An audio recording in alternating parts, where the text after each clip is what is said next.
COVID cases are on the rise in Florida and many other southern states. In fact, Florida has some of the largest spikes of coronavirus as of late. Now, this happened about 1 week after almost all of Florida had transitioned into phase 2 of the state's reopening plan. And as a result, handfuls of bars and restaurants have decided to close and quarantine again after customers tested positive for the coronavirus over the weekend. So now at least 3 bars in northern and central Florida had announced closures because of concerns about the virus between Friday and Sundays, according to Newsweek. And this is as the state's Department of Health confirmed record increases in additional virus diagnoses following days of similar numbers.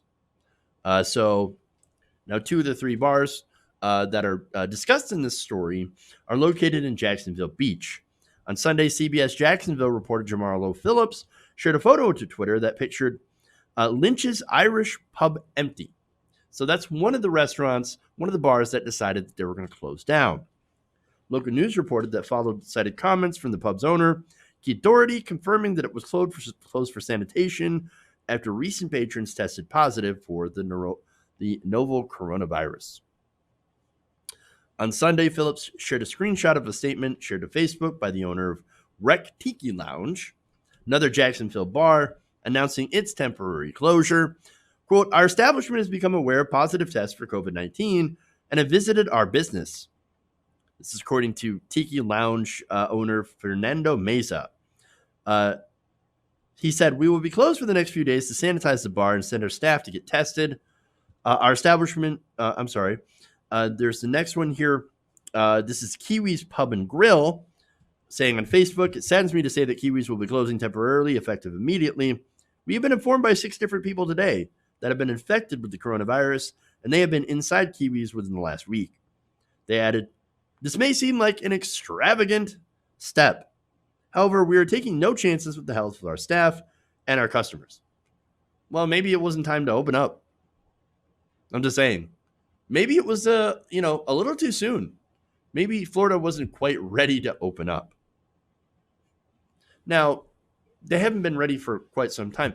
Remember, Ron DeSantis on June 5th permitted bars, taverns, and pubs to open up. Now, they said, well, we're going to open up at half capacity, right? And that's in nearly every Florida county under phase 2 of his reopening guidelines. Now, they had been operating, those same restaurants and bars had actually been operating before. Messages previously shared to Facebook by the 3 bars that recently closed suggested all 4 had reopened to some extent by the 3rd week of May. And so they had actually opened up sooner. Restaurants across Florida, along with retailers, museums, personal care service facilities, and other establishments, started to reopen on May 18th. And as expected, several weeks later, because this virus has an incubation period of about 2 weeks, 7 to 14 days, you now have a gigantic spike in coronavirus cases. In fact, they're literally breaking records. They're breaking records. The DOH reported that its highest daily increase in new cases on Saturday, with 2,581 additional diagnoses confirmed. 2,000.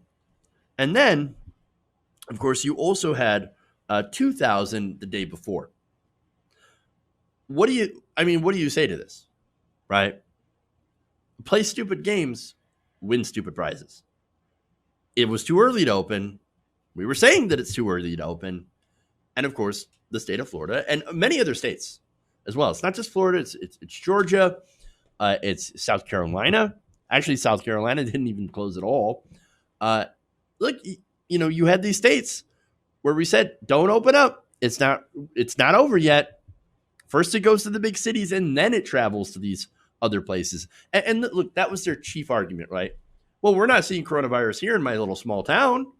I'm not saying that Jacksonville, Florida is small, but the main conservative argument is, well, it hasn't hit us. And so why should we close? And then first it goes to the big cities and then it spreads out. And then guess what? After it spreads out, it comes back to the big cities. And that's what happens. So that's wave two. And now we're here. We're having wave two. It's coming. Although, to be fair, I mean, can we really have a wave two when wave one wasn't really over to begin with? It's been bad. And so, and look, I understand that some of the argument is, and this is what the administration is saying, well, I mean, we're doing more testing and that's why we're seeing more cases, right? No, it's because states are opening up too early. And in some cases, never closed to begin with. Nobody took it seriously. Ron DeSantis didn't take it seriously. Donald Trump certainly didn't take it seriously. And so now, interestingly enough, DeSantis is like, oh my God, who could have seen this coming? Who could have seen this coming? Well, everybody. Look, Dr. Fauci. He was worried about states reopening, people going out for Memorial Day and partying, people going out to protests without masks and using social distancing, all that stuff Fauci had been warning about. And yet, Laura Ingraham says, oh, Fauci, medical deep state. Don't worry about doing the rallies in Florida and Oklahoma. Don't worry about that. It'll be fine. All of those people crammed into a small area. And of course, they're not going to do masks. They're not going to do social distancing. And so that's going to be basically a COVID bonanza. Don't be surprised when you see even bigger spikes of infection, not just there, but across the country, because those people who go to those different rallies, they're going to all get it, and then they're going to start spreading it around to their families and friends. And so that's what's going to happen. That's what's going to happen. And look, I can forgive people for going out and protesting against police brutality. That's at least worth the risk and important and a worthwhile cause. But I can't forgive the people that decided they wanted to go out to the beach on Memorial Day or get into close quarters and hit the bars. And I certainly don't have any sort of, I can't forgive the people who are out there protesting with their guns for the right to go to Applebee's and to get a freaking haircut. I mean, if you can't see the difference between protesters protesting to protect life and police brutality and these other guys, well, I mean, I can't help you. All I'm saying is coronavirus wave 2, here we go. Hey guys, hopefully you enjoyed that free video. Now I'm going to have to ask you a favor.